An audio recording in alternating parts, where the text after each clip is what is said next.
Same Kimi, Jewel Mish.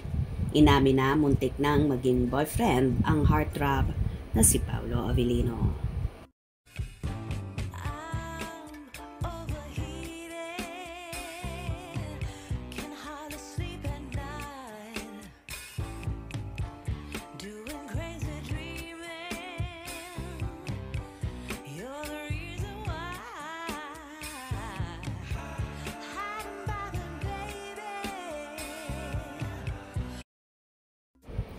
Munti ka na palang naging boyfriend ng dating actress na si Jewel Mish, ang kapamilya heartthrob na si Paolo Avellino.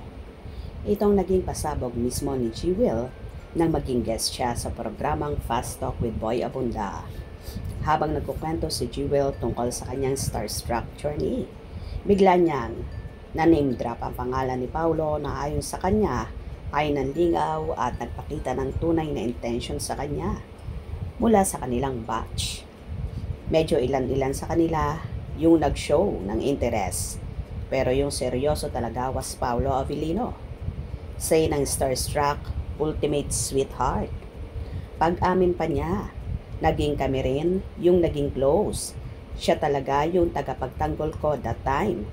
Siya yung talagang nakaklose ko.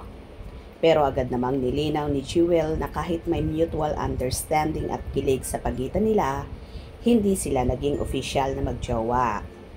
Naging magka-love team kami sa ilang mga shows, pero yung official, hindi. Hindi kami naging together.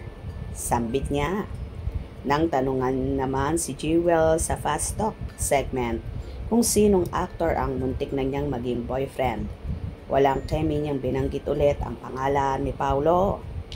Kung matatandaan, ang dalawa ay parehong naging parte ng Starstruck Season 4, kung saan si Jewel ang itinanghal na ultimate sweetheart.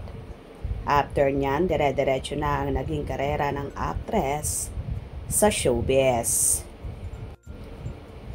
Sa ngayon ay si Jewel ay base na sa Michigan sa US at happily married kay Alex Scherzer.